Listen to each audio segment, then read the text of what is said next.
Hello, my dear learners. Welcome back again in your English grammar class. Now, my dear students, in this class, we are going to cover chapter number 6 of your English grammar book. So, chapter number 6 आपको बताएगा verb के बारे में. Verb क्या होती है, कौन कौन से टाइप्स की होती है, कैसी होती है, आइए जानते हैं. Same word, different part of speech. ये चैप्टर थोड़ा सा लेंदी जरूर होने वाला है, तो इस चैप्टर को ना थोड़ा सा हम फटाफट कवर करेंगे. ठीक है, इसमें कॉन्सेप्ट्स को अच्छे से पढ़ लेंगे, क्वेश्चन आंसर ज्यादा से ज्यादा हम आपको देंगे कि आप करें try. Of course we also do, because कुछ चैप्टर्स जिसमें लेंदी होते हैं उसमें पॉसिबल नहीं है सारे क्वेश्चंस करवाना. It's genuinely okay. चलिए स्टार्ट करते हैं, बट जो कॉन्सेप्ट है वो अच्छे से पढ़ते हुए चलेंगे. So, some words can be used as different parts of speech. You can tell what part of speech the word belongs to by looking at its use in the sentence. उसका sentence में कैसे use हुआ है उससे आप पहचान लेंगे. ठीक है. Read the following statements to see how the word rain has been used. देखिए rain को अलग अलग तरीके से हमने यूज किया. पहले में noun के तौर पे the weather forecast says that there might be rain during the weekend. So this rain is used as a noun here. In the second sentence, we can see the sky is overcast. Do you think it's going to rain? यहाँ verb की तरह use किया गया. And third वाले में yes, there are definitely rain clouds. तो ये adjective के तौर पे यूज किया गया. वैसे ही हमने यहाँ फास्ट को यूज किया है as a noun, as adjective. ठीक है. सो यहाँ पे अब आपने क्या करना है, look at the colour words in these sentences. ये कलर वर्ड्स को आपने यूज करना है. ठीक है. Make a new sentences using the words as a different part of speech. One is done for you. जैसे एक हमने अब बता दिया, अब आप ये सारे करेंगे. देखिए क्या करना है, कुछ नहीं करना है. सबसे पहले लिखा पहला sentence, India won the match on Sunday. में इंडिया ने वॉन किया मैच को. Virat Kohli took a fabulous catch. ये कैच नाउन की तरह यूज किया. अब इसी कैच को हमने वर्ब की तरह यूज करेंगे second case. Can you catch the 9 o'clock train if you leave now? क्या अब तुम जाओगे तो 9 बजे वाली ट्रेन कैच कर लोगे? ये वर्ब की तरह यूज किया है.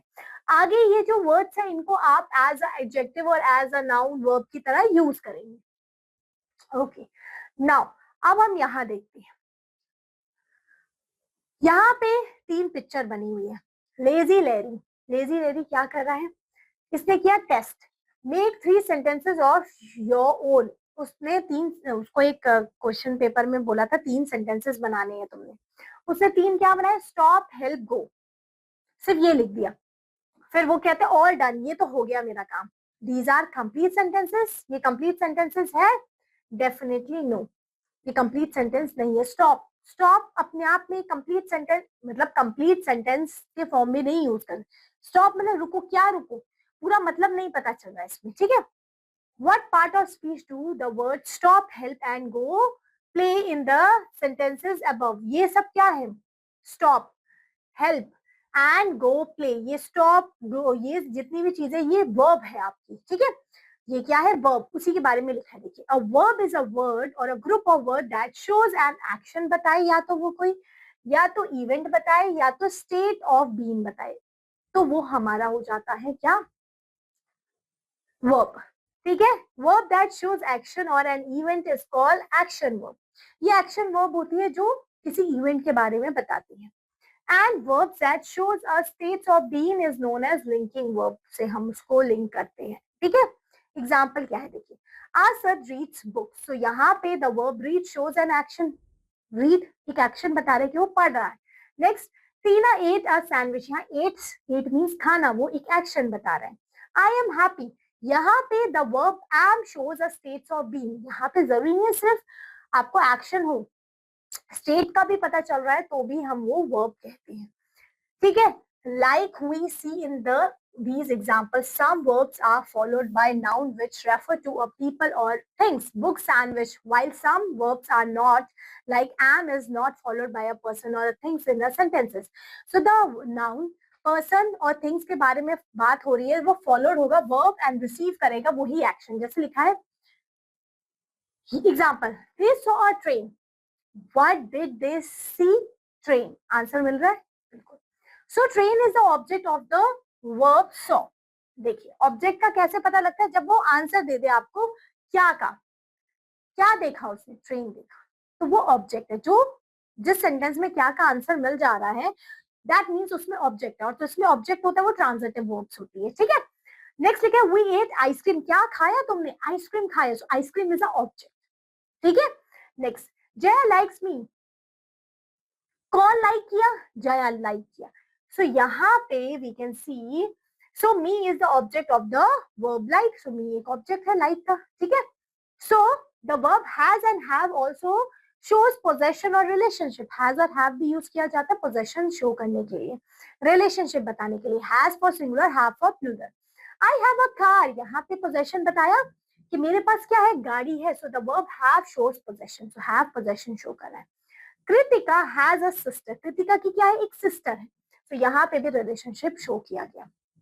अब ट्रांजिटिव एंड इंट्रांजिटिव वर्ब्स क्या होती है, verb that takes objects is called transitive verb, जो ऑब्जेक्ट्स को टेक कर ले, जिसमें ऑब्जेक्ट यूज हुआ वो आपका ट्रांजिटिव वर्ब है। The sentences that uses transitive verbs are incomplete without object, वो बिना ऑब्जेक्ट के यूज ही नहीं कर पाएंगे हम उसको। So verb that do not takes objects are called intransitive, जिसमें ऑब्जेक्ट की जरूरत ही नहीं है वो इंट्रांजिटिव है। In the sentences that uses transitive verb the meaning is completed without using an object. Intransitive verb में ऑब्जेक्ट यूज करने की जरूरत ही नहीं पड़ती, मीनिंग ऐसे ही क्लियर हो जाता है। जैसे हरीश बिल्ड अ हाउस, यहाँ ऑब्जेक्ट है, हरीश ने बिल्ड किया, क्या किया, हाउस बिल्ड किया, क्या का आंसर मिल रहा है, तो ये ट्रांजिटिव वर्ब होगी, यहाँ ऑब्जेक्ट की जरूरत पड़ रही है हमें। द बेबी स्लेप्ट, बेबी सो रहा है, मीनिंग भी क्लियर है और कोई ऑब्जेक्ट की जरूरत भी नहीं है, ठीक है। क्या का आंसर मिल रहा है, बेबी क्या नहीं ना, तो ये अपने आप में इनकम्प्लीट कंप्लीट है, सो ये इंट्रांजिटिव वर्ब होगी क्योंकि इसमें ऑब्जेक्ट नहीं है।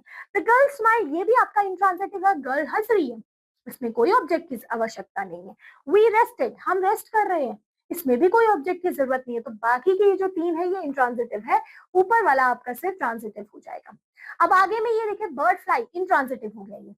पीपल फ्लाई एरोप्लेन्स, पीपल, अब यहाँ ऑब्जेक्ट जरूरत पड़ रही है, पीपल ने फ्लाई किया, क्या किया, एरोप्लेन को किया, तो यहाँ ये ट्रांजिटिव हो जाएगा।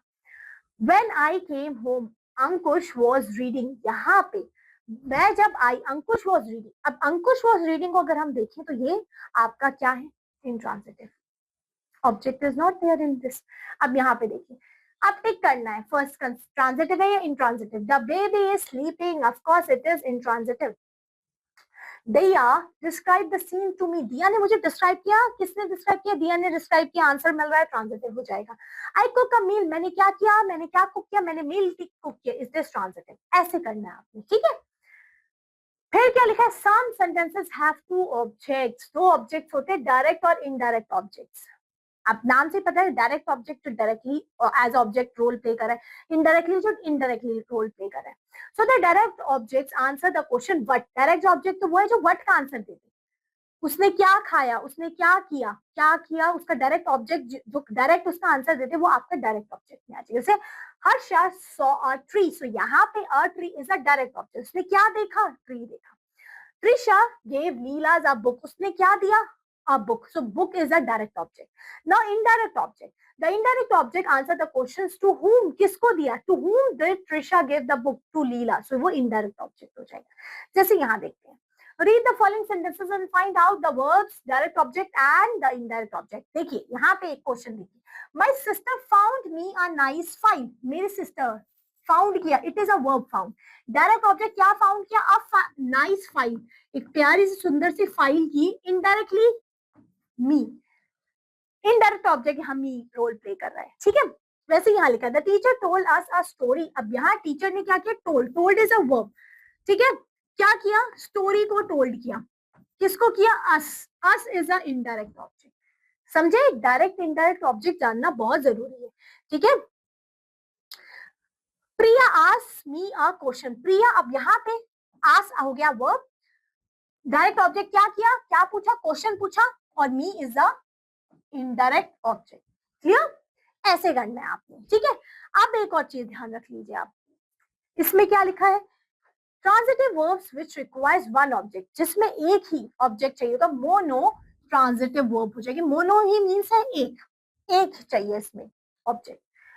Transitive verb which require two objects is di transitive verb. Die is two. ठीक है, ये चीज जैसे लिखा मोनो ट्रांजिटिव क्या हो जाएगा, I see the gardener, I see the garden, तो ये क्या है, मोनो ट्रांजिटिव। फिर दे मेक्स टॉयज, उसने क्या किया, दे मेक टॉयज, उसने क्या किया, टॉयज बनाए, एक ही, तो मोनो मीन्स वन और डाई मीन्स टू, तो इस तरीके से ध्यान रख सकते हैं। बर्ड्स बिल्ड नेस्ट, यहाँ पे भी बिल्ड किया, क्या बिल्ड किया, नेस्ट बिल्ड किया, यहाँ पे एक ही ऑब्जेक्ट चाहिए, एक ही ऑब्जेक्ट होगा तो मोनो हो जाएगा, यहाँ पे भी टॉयज एक ही है। अब यहाँ दो देखो कैसे आएगी, he brought me a pen, he brought me a pen, यहाँ दो दो हो गए आपके पास ऑब्जेक्ट, इसलिए डायरेक्ट ऑब्जेक्ट इनडायरेक्ट ऑब्जेक्ट।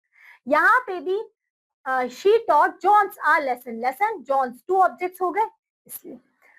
अब देखिए ट्रांजिटिव इन ट्रांजिटिव का थोड़ा सा categorisation, he open the door open, समझे, ऐसे चेंज हो जाएगा। I broke a cup, the cup broke, समझे। अब देखिए identify the verb in the following sentences, write whether they are transitive और intransitive, T for transitive, I for intransitive and V for verb. I met him in Nagpur, अब यहाँ पे मैं उससे मिली, कहाँ मिली, नागपुर में मिली। I met him on, so यहाँ क्या है, ये transitive, so right transitive, meet आपका वर्ब हो गया, मैंने उससे मुलाकात हुई मेरी। The last bus leaves at 11 p.m. Last वाली बस कब निकलेगी, 11 p.m. पे, so the last bus leaves at 11 p.m. यहाँ पे क्या है, यहाँ पे भी इट इज ट्रांजिटिव, समझे। यू ड्राइव टू फास्ट, तुम बहुत तेज ड्राइव करते हो, you drive, drive is a verb, और तुम कर रहे हो यू ड्राइव, तो इट इज इंट्रांजिटिव, ठीक है, आई लिख दिया, ठीक है। इस तरीके से बाकी वाले भी आपने फिल करने हैं। Now my dear learners, let's see about auxiliary verbs. Auxiliary verbs क्या होती है वो देखते हैं। So auxiliaries are helping verbs used before another verb to form tense, passive voice, questions or to express meaning like possibility, permission, ability and obligations बताने के लिए हम यूज किया करते हैं, एक हेल्पिंग वर्ब के तौर पे ही हम इसको बोला करेंगे। So a few auxiliaries to mentions are be verbs, जो हमारे होते हैं am, is, was, were and have, do, can, could, might, will, would, shall, should or to these or the verbs needs and their sometimes behave like auxiliary verbs। जितने verbs मैंने अभी आपके पढ़ के बताए ये सब auxiliary verbs में ही आते हैं। चलिए स्टार्ट करते हैं, एक एक वर्ब को अच्छे से पढ़ते हैं। सबसे पहले लिखा है बी, डू, हैव, इनका कैसे यूज किया करते हैं। So be, do, have and the variation or the various forms like is, am, are, did, does, has, had and so on are unique because they can be used both as main verbs और as a helping verbs में हम इनको use करते हैं। Main verb के तौर पे भी हम इसको यूज कर पाते हैं, हेल्पिंग वर्ब के तौर पे भी हम इनको यूज कर पाते हैं, ठीक है। The verb be an auxiliary in the following sentences, देखिए यहाँ पे अभी ऑक्सिलरी और हेल्पिंग वर्ब की तरह यूज कर रहे हैं। जैसे देखिए they are watching a video, use to form a tense, tense के ये टेंस बता रही है कि प्रेजेंट कॉन्टिन्यूस टेंस का फॉर्मेशन दे रही है आपको, इससे यहाँ आपको पास्ट का कन्फर्मेशन दे रही है, तो ये हेल्पिंग वर्ब की तरह यूज कर रही है। जैसे the house was built in 1986 में बिल्ड किया गया था, ठीक है। अब be is the main verb in the following sentence, यहाँ पे अब मेन कैसे यूज किया, my sister is a teacher, यहाँ इज हेल्पिंग वर्ब की तरह नहीं, ये बता रही है मेन वर्ब की तरह कि क्या है, वो टीचर है। He was angry with you, वो एंग्री है किससे, तुमसे है। Has is an auxiliary verb in the following sentence, यहाँ पे auxiliary verb की तरह पे यूज किया जा रहा है, अब यहाँ पे हम मेन वर्ब की तरह यूज कर रहे हैं। देखिए he has just come, वो अभी ही जस्ट आया है, ठीक है। Use to form a tense, अब ये टेंस फॉर्मेशन में यूज किया है। Have is use as a main verb in the following sentence, अब यहाँ I usually have lunch at 1:30 p.m, so यहाँ पे हमने मेन वर्ब की तरह यूज किया गया। The verb do is the auxiliary in the following sentences, जैसे लिखा है they know Hindi, do they know Hindi, यहाँ पे क्वेश्चन फॉर्मेशन में पूछा गया है। she like him, she did not like him, समझे। अब auxiliary or the auxiliary do is used to strengthen or to give extra force to another verb, जैसे you do look tired, यहाँ focus के लिए आपने किसी चीज को एक्स्ट्रा फोकस देने के लिए हम भी do का यूज करते हैं। और कब यूज करते हैं, when so you so do is stress. do कभी भी हम जब किसी चीज पे फोकस है, स्ट्रेस दे रहे हैं, तब यूज करते हैं. Do in is the main verb in the following sentences. यहाँ पे मेन वर्ब की तरह यूज किया है. Do exercise 3 for homework. Do exercise 3 for homework. ठीक है. आगे, underline the auxiliaries in the following sentences. Some sentences do not have और डू नॉट हैव ऑक्सिलरीज. देखिए ऑक्सिलरीज कहाँ यूज किए गए. You have dial the wrong number. यहाँ पे हैव ऑक्सिलरी है एंड द मेन वर्ब इसकी तरह यूज किया गया है ना. यहाँ पे अब the childrens are making noises, यहाँ पे ऑक्सिलरी वर्ब की तरह आर ने काम किया गया है. You would have dinner with just on so you would have dinner with us on Sunday. So यहाँ पे we can see do you. अब यहाँ पे do you have any blank city. तो यहाँ क्वेश्चन फॉर्मेशन में स्ट्रेस दिया है. ठीक है. तो ये सब हमारे ऑक्सिलरी वर्ब्स यूज की गई है. The ostrich can run faster than any other bird. So यहाँ पे तो यूज ही नहीं किया गया. ठीक है. यहाँ पे without the auxiliary verbs use किया गया है. ओके. फिर आगे देखिए मॉडल्स हम कवर करते हैं. द ऑक्सिलरी जो हमारे वर्ब्स है can, could, may, might, will, would, shall, should, must, ought to are called modals. Need and dare can something can be used as modal की तरह हम यूज करते हैं. Modals can only one form. They do not end with ing और ये सब जो होते हैं इसके अपने फॉर्म रहते हैं, फिक्स रहते हैं. ठीक है. अब देखिए auxiliaries and modals come before the subject in the questions and can be put before not की तरह. जैसे लिखे she is coming. Is she is coming question formation में, यहाँ पे नॉट फॉर्मेशन में is she is not coming. समझे. अब यहाँ पे हमने कैन मतलब इसमें हमने किस तरीके से शी कैन स्विम, यहाँ पे एबिलिटी बताई शी कैन ड्राइव, इसको क्वेश्चन फॉर्मेशन में हमने चेंज कर दिया. कैन ही और can she swim, can she और यहाँ पे नेगेटिव में कांट शी, इस तरीके से. अब कैन, कुड, मे कब यूज किया जाता है. So you can use can, could, may when we are asking for permissions to do something. Can I do this, can I take this, can और we can could you please open this door, इस तरीके से. मतलब can थोड़ा informal हो जाता है, could थोड़ा फॉर्मल जब हम कोई परमिशन मांग रहे हो तब. मे को भी हम फॉर्मली ही यूज करते हैं. May I go there, may I go for washroom, इस तरीके से. तो मे और कुड को हम फॉर्मली यूज करते हैं, कैन को हम बोथ फॉर्मली इनफॉर्मली यूज कर लिया करते हैं. और कैन बेसिकली हम यहाँ पे इनफॉर्मली ही यूज किया करते हैं. तो can I see your photo, क्या मैं तुम्हारी फोटो देख सकता हूँ. यहाँ परमिशन मांग रहे हो कि मैं देख सकता हूँ. Next, could we borrow your letter for an hour, क्या हम तुम्हारी लेटर एक बोरो कर सकते हैं 1 घंटे के लिए. नेक्स्ट है May I ask you a question? क्या मैं तुमसे एक क्वेश्चन पूछ सकता हूँ. So could is more polite than can. यही मैंने आपको बताया, बहुत पोलाइट फॉर्मेशन में can का could हम यूज कर सकते हैं. दोनों ही परमिशन के लिए यूज हो रहे हैं. Today may is less common than can and is really formal. may को भी हम बहुत कम यूज कर लिया करते हैं, हम can और could में ही काम चला लेते हैं वैसे तो. So when we give permission we use can or may but not could. जब हम परमिशन दे रहे हैं, जैसे may is not often use in English language में ज्यादातर मे का यूज नहीं करते. जैसे जब आपने परमिशन दे दी, you can go and have fun. अब परमिशन दे रहे हो तो हम कुड नहीं यूज करेंगे. कुड हमेशा सीकिंग के लिए यूज होता है, जब परमिशन लेनी है तो कुड. जैसे you can go out to play, you can go out of duty now, इस तरीके से जब आपने परमिशन दे दी तो हम कैन यूज करते हैं और मे यूज करते हैं. बट मे को हम ज्यादातर इंग्लिश में अब ज्यादा यूज नहीं करते इस सेंटेंस में. अब हम लिख देते हैं we can use was and were allowed to for the general permission. the past में है तो was और were का यूज किया करेंगे. प्रेजेंट में है तो हमको पता ही है हम यूज किया करेंगे क्या यूज किया, can. Okay, could past tense हो जाता है. सो जैसे लिखा है यहाँ पे when I was a student I could, अब यहाँ पे could लिखा, और was allowed to travel at half price. ठीक है. तो यहाँ पे पास्ट टेंस की बात हो रही है तो हमने इसलिए यूज किया. When we mean that an action really happened at a time in the past we use was या were allowed to, not could. समझे. was were यूज किया जाएगा जब पास्ट में कुछ चीज बताएंगे. जैसे I was allowed to see him yesterday afternoon. समझे. फिर लिखा है note, I could see him yesterday afternoon, I had a bad headache yesterday so I was allowed to leave work early. so यहाँ पे was allowed या were allowed use होगा. अब यहाँ पे भी आपने यूज करना है कैन कुड मे का यूज करना है इसमें, ठीक है. जैसे you are at your friend's house, you want to use his mobile phone. okay, so you are at your friend's house, आप अपने फ्रेंड के घर पे हो and you want to use his phone, और आप उसका फोन यूज करना चाहते हो.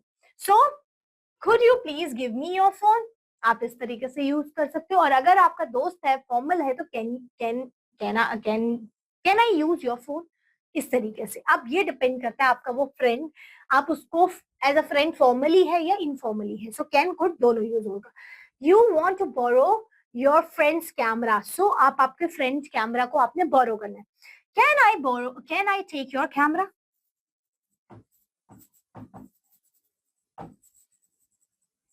इस तरीके से, और कुड भी यूज हो जाएगा. ठीक है. You want to see somebody's newspaper, so अब किसी का न्यूज़पेपर आपने देखना है. could you please show me this newspaper, or could you please give me, could you please give me this newspaper. Great. So you can use all these things here. Okay. तो इसी तरीके से आपने लिखना है. अब यहाँ rewrite the following sentences using can, could और मे का यूज करना है. जैसे I give him permission to take my scooty, अब आपने परमिशन दे दी तो हमने पता था कुड तो यूज नहीं करना, कैन यूज करेंगे. I give him permission to take my scooty, so you can take my scooter, तुम मेरा स्कूटर ले सकते हो. ग्रेट. यहाँ पे you are allowed to leave the office as soon as you finished, you have finished. so आप यहाँ के you can allow और you अब ये वाली चीज तो हमने ऊपर भी देखी थी. let me see just 1 minute. ये देखो जस्ट अभी अभी हमने पढ़ा है. ये देखो where it is हमने अभी पढ़ा था. जैसे ही हमने परमिशन देने की बात हुई थी, I think we done this. चलो कोई नहीं, अभी आ ही जाएगा अगर होगा तो. Okay. Now let's, okay, you are allowed. अब आपको यहाँ पे क्या मिल गया, अलाउ मिल गया. You are allowed to leave the office as soon as you have finished, so can I leave the office as soon as और when I finished my work. Okay. could और could be और may be use, may I leave the office when I finished my work. okay, इस तरीके से. next, passengers are allowed to take one bag into the plane. so यहाँ पे passenger को allowed है एक ही बैग लेके जाना प्लेन में. so यहाँ पे आप परमिशन लेनी है ना. so आपने could और can से ज्यादा, so आप क्या हो, could I, देखो ऐसे लिखे,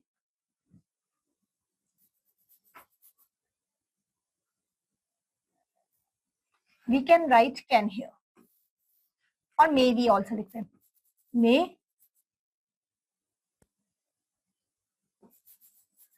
may passengers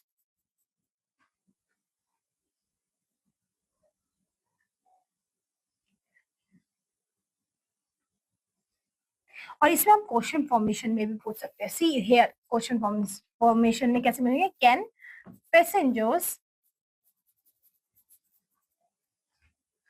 passengers are allowed to take one bag into the plane. और ये तो क्वेश्चन फॉर्मेशन के लिए मैं आपको बता रही हूँ, बट यहाँ आपसे पूछा है आप किस तरीके से फॉर्मेशन में लिख सकते हैं, तो इसमें जरूरी नहीं है कि आपने परमिशन के लिए बोला है. ठीक है. सो आप इसको इस तरीके से लिख सकते हैं. आगे लिखे, is it all right if I take a photo of yours, क्या ये सही है मैं आपकी अगर फोटो लूं का, तो can I take your photo, can it is. So आप फॉर्मली अगर पूछना चाहे तो फॉर्मली भी पूछ सकते हैं. could it all right if I take a photo of yours?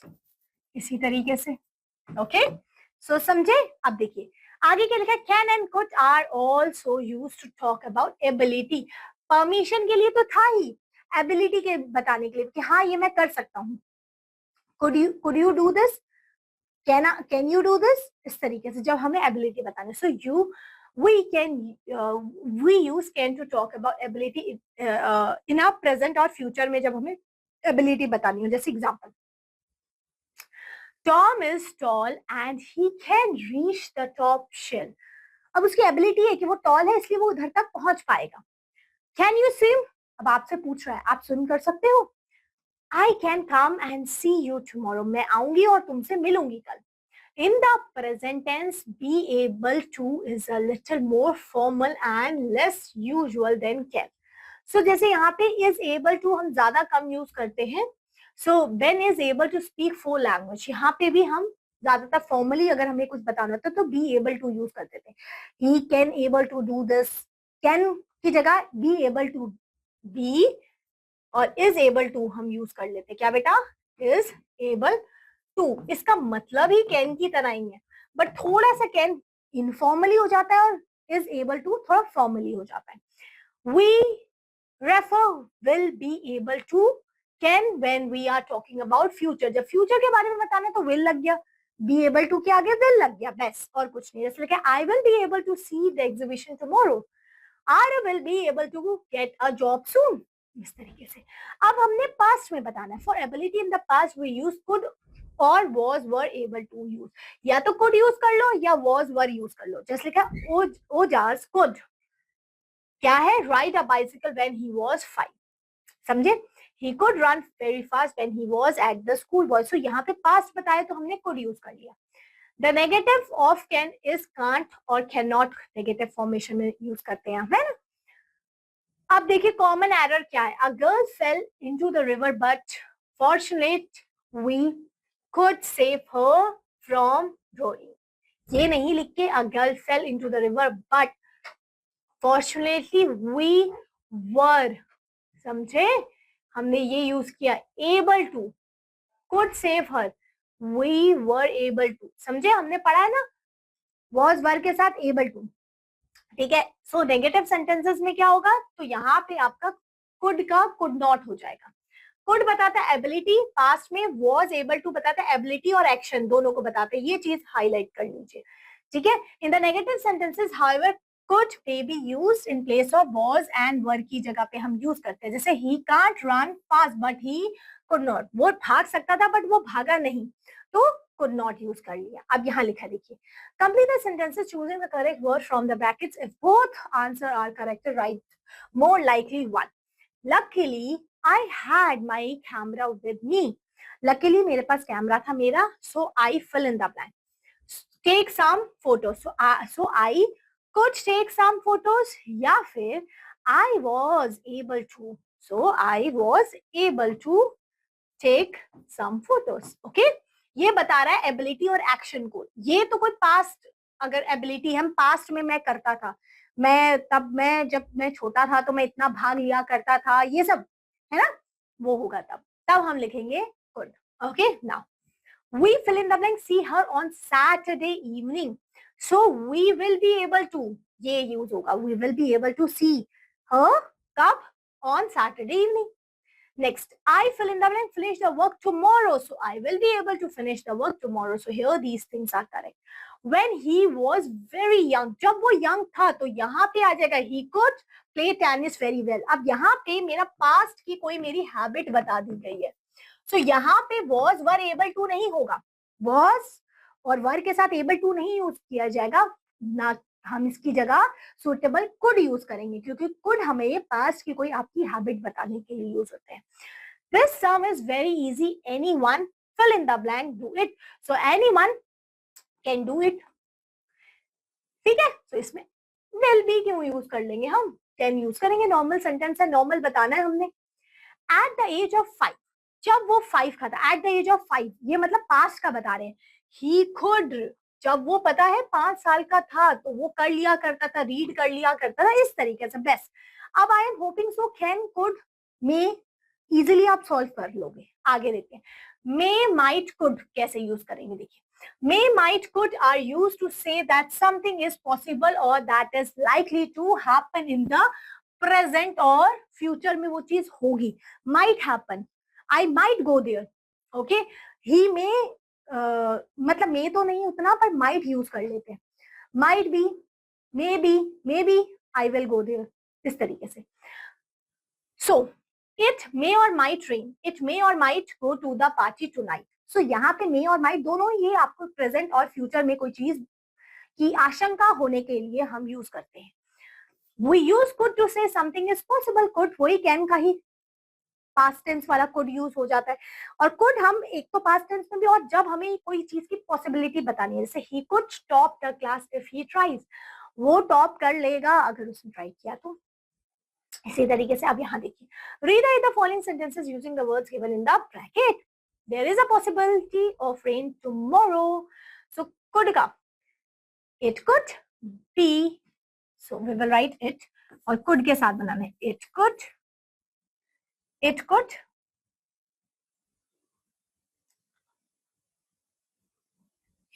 be,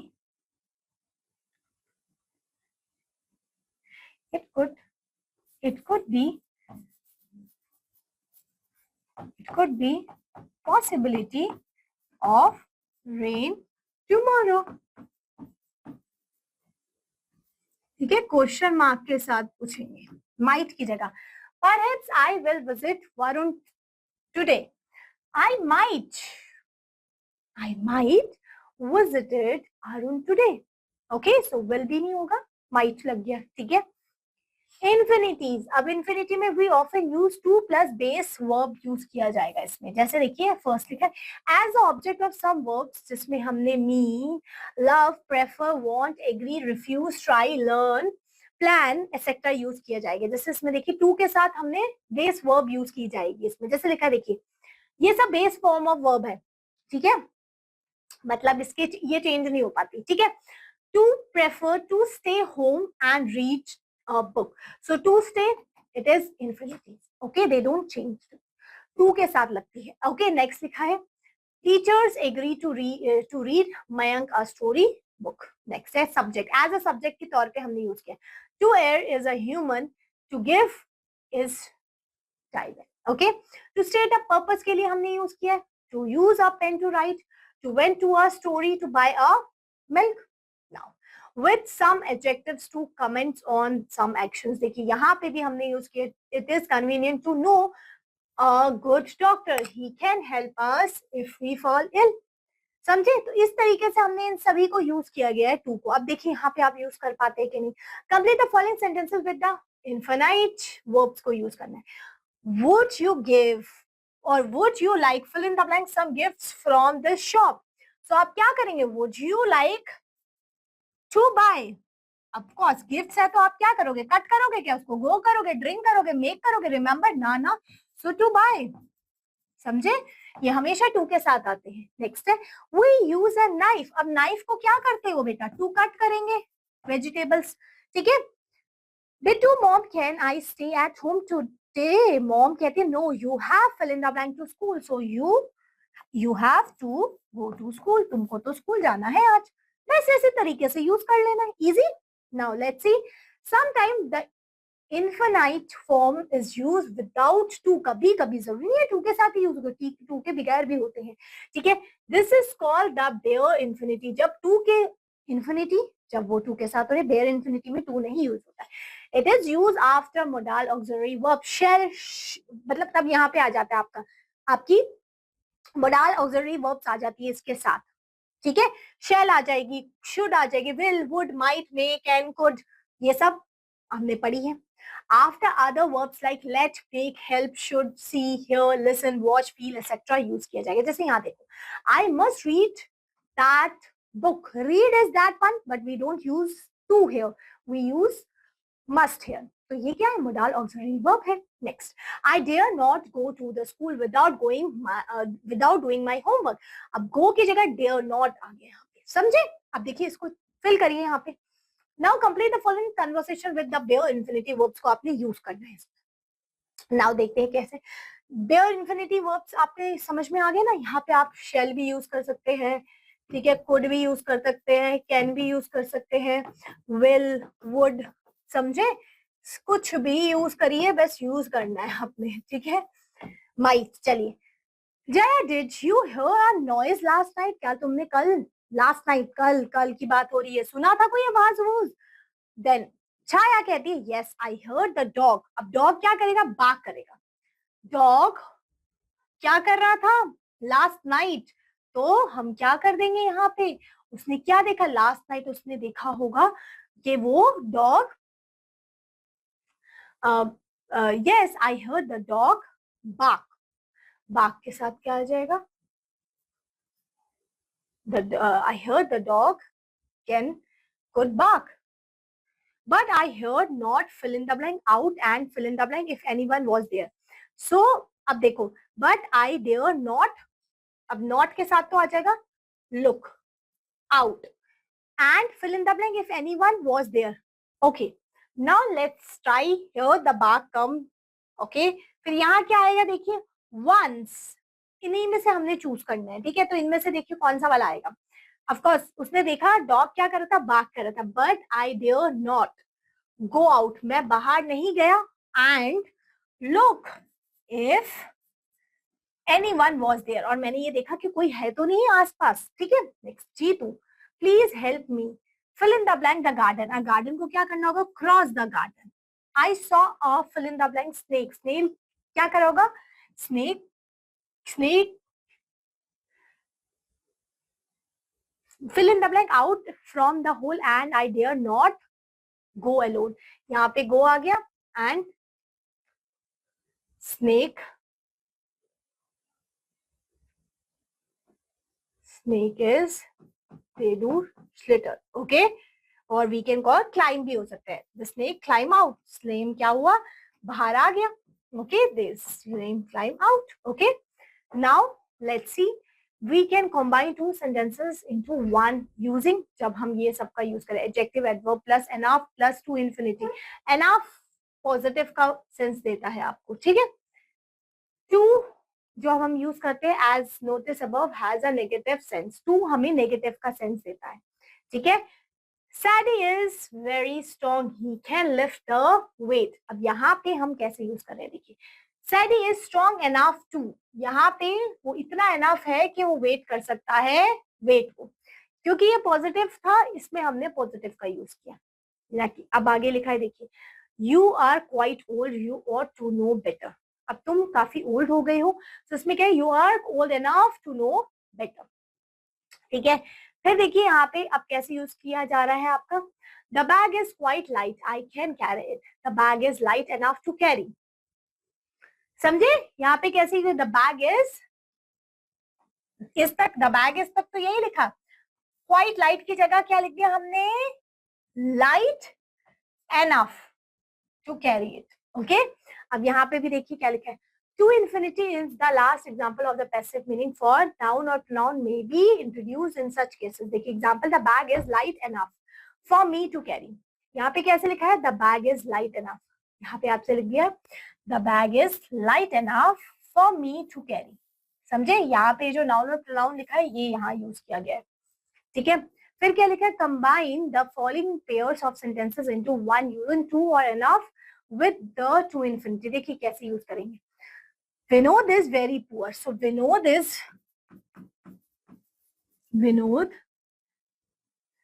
is too poor.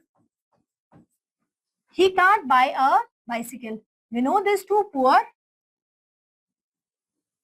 that he can't buy bicycle. ठीक है.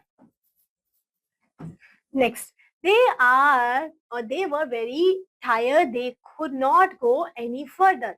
So they were too tired that they can't go further. इस तरीके से यहाँ पे हमने इसको चेंज कर देना है, समझे? The sum is very difficult, so this sum is too difficult. This sum is too difficult to solve. I can't do it. So the sum is too difficult to solve. ठीक है, इस तरीके से। Okay, अब ये चीज आपने यही कंप्लीट कर लेंगे और ये चैप्टर आपका ओवर होता है। Hope so the chapter is totally clear to you. बस ये क्लास यहाँ ओवर होती है। मिलते हैं अब आपसे आपकी नेक्स्ट क्लास में। Bye bye.